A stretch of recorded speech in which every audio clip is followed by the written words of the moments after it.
Okay, good morning, my friends. It is 11:30 on a Tuesday. I'm having a very weird work schedule, and I've been working every other day for the last 2 weeks.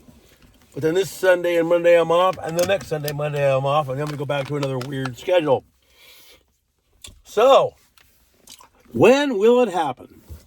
Well, I think I'm going to be with Pastor Paul on this, and that is actually today. But for Israel, it started yesterday because their time zone's different. I think that if Iran's going to do anything, it's going to be, like they say, on the 9th of AV, 9th of Av, right? So, that's what I think. I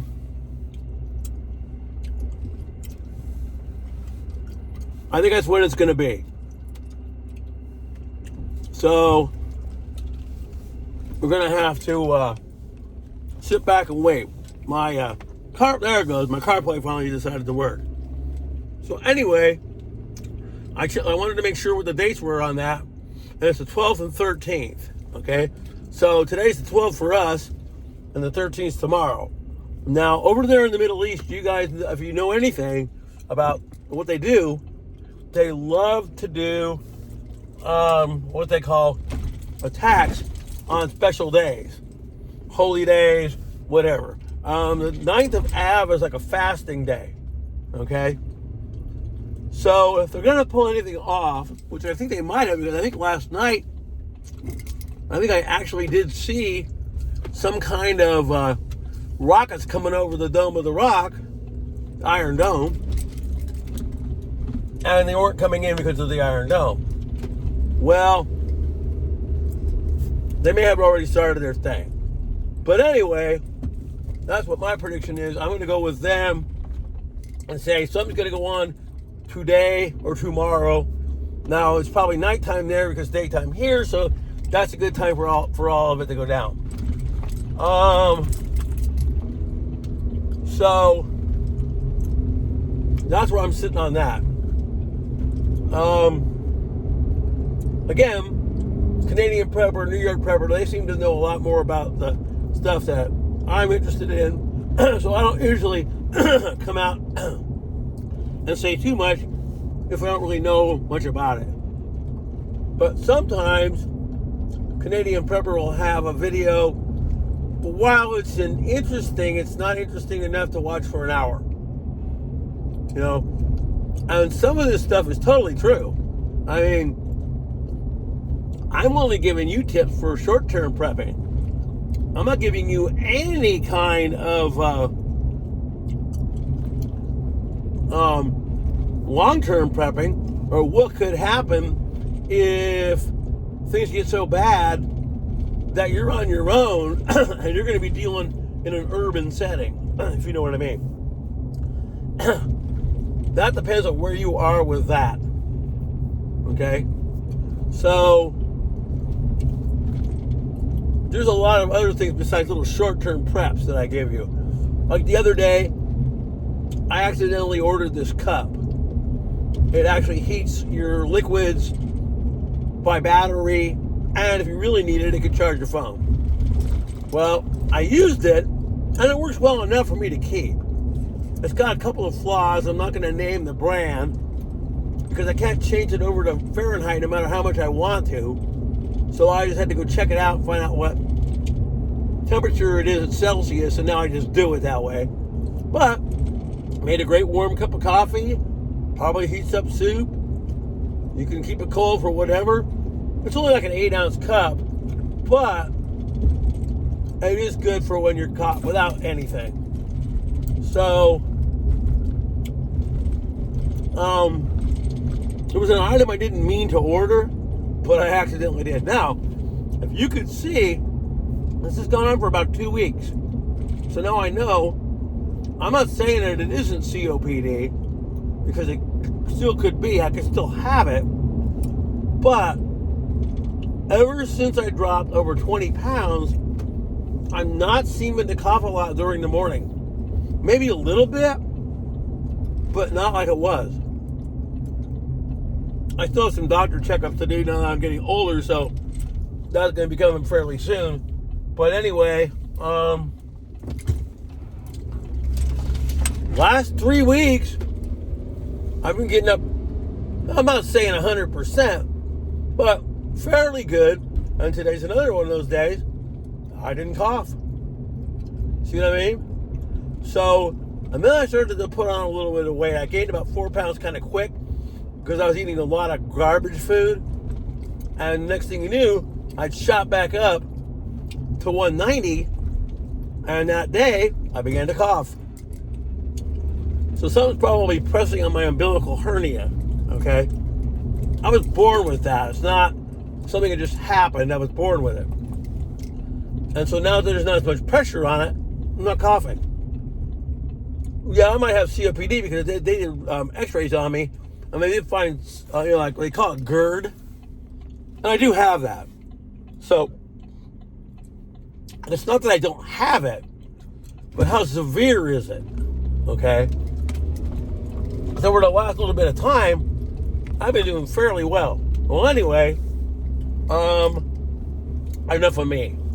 But again, if they're going to pull any kind of a attack, which won't really be a surprise, it's probably going to be today or tomorrow or somewhere around that area. You know what I mean? So, right now here in America, well, here, where gas is usually kind of high, it actually kind of isn't. $4.84 is actually pretty cheap for here. So,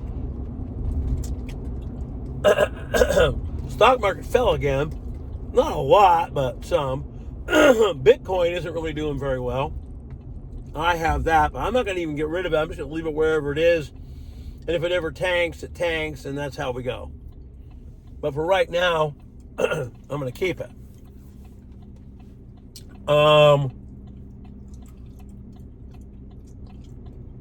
Anyway, so here's my little thing I'm going to throw in for the last half of this video. And if I get a text and it screws me over, I will just redo a part 2.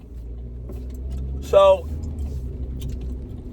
I find this very funny because I've been telling people all along that our buddy, old Mr. Putin, has been playing some kind of a game. And he doesn't care about the stuff that's really going on their end because they have a different plan that they want to do. And so, no sooner did the Ukraine kind of come in there, the next thing you know, they take out a Ukrainian nuclear plant. Boom, just like that. So, that's kind of funny because it just shows you that once they got backed into a corner, they were able to step up for whatever it was and took somebody out. My whole idea is this, because this is what the Bible says. I think that Russia's just playing a game on that front, while all their good stuff is on the other end, and with Iran and any of those foreign countries, they're going to then mount an offensive against, how do you say it? They're going to come up against that country with the 3 different countries. So, 3 different countries against Israel, okay? So, it's all a game to them. They don't care what they lose, how it is, where it is. They just want, at the end of the day, to have what they think they're going to get. I think eventually, through the middle of all this, there'll be some kind of a treaty. And what'll end up happening is that while everybody thinks it's going to be great, it's going to end up being kind of crappy. Okay? So,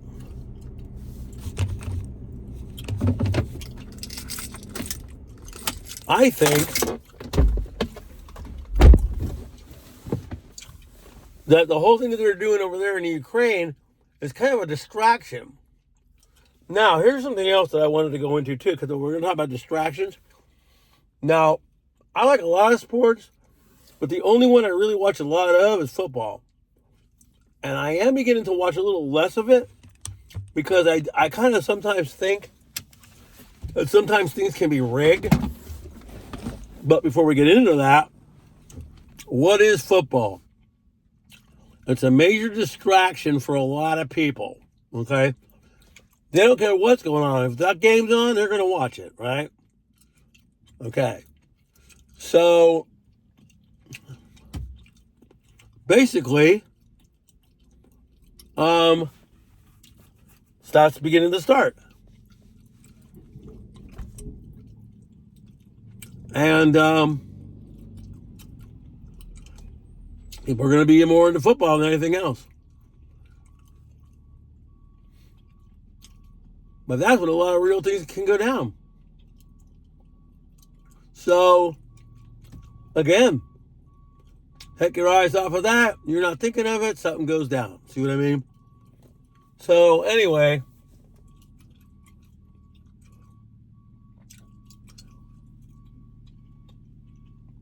that's when things happen, when you're not paying attention to it.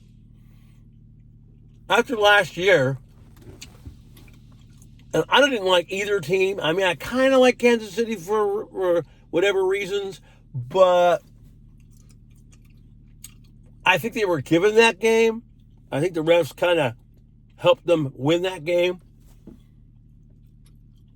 And then you got the other team, and I think they were just hyped all year, so people bet a lot of money. And then at the end of the day, they weren't going to win. And that happened. So, it's a very interesting thing to me.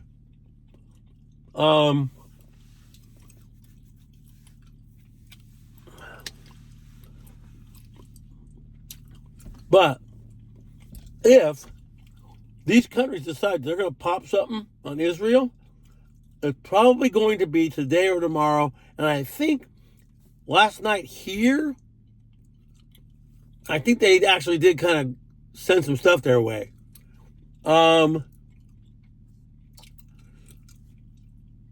So, one way or another, I'm sure we're going to get involved. We're already over there. We got submarine there. We got warships. We got all that stuff going on. So, until that day,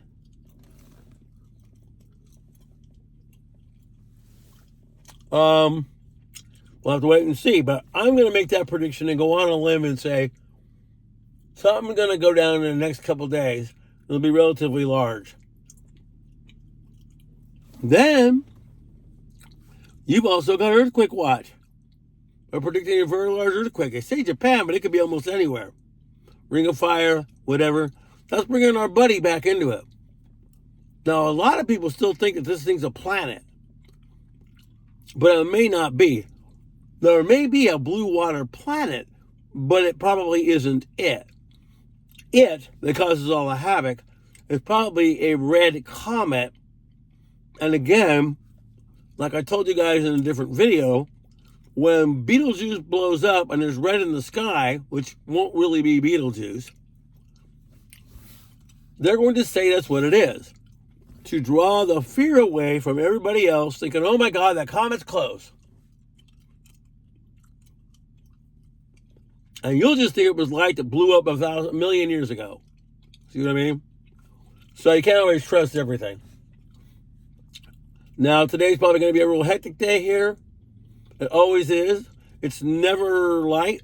We've gotten so busy, it's just crazy. So we're going to have to see what goes on. Anyway, I guess I'm going to end the video. You guys have a great day. I'll be seeing you. Hang in there. Get what you can. Because you never know if you don't have enough. These guys are talking about long-term prepping. I just give you little short ideas. And that whole thing that came up with that cup, that is pretty nifty, because if you're out and about, wanted some worm soup and you had it, well, there it is. So any little thing that you can think of, I think you should get it, you should get it. Because if you think the dreaded you know what and all that buying was bad, wait till that goes down. Anyway, my friends, I guess I'll be seeing you. Hang in there.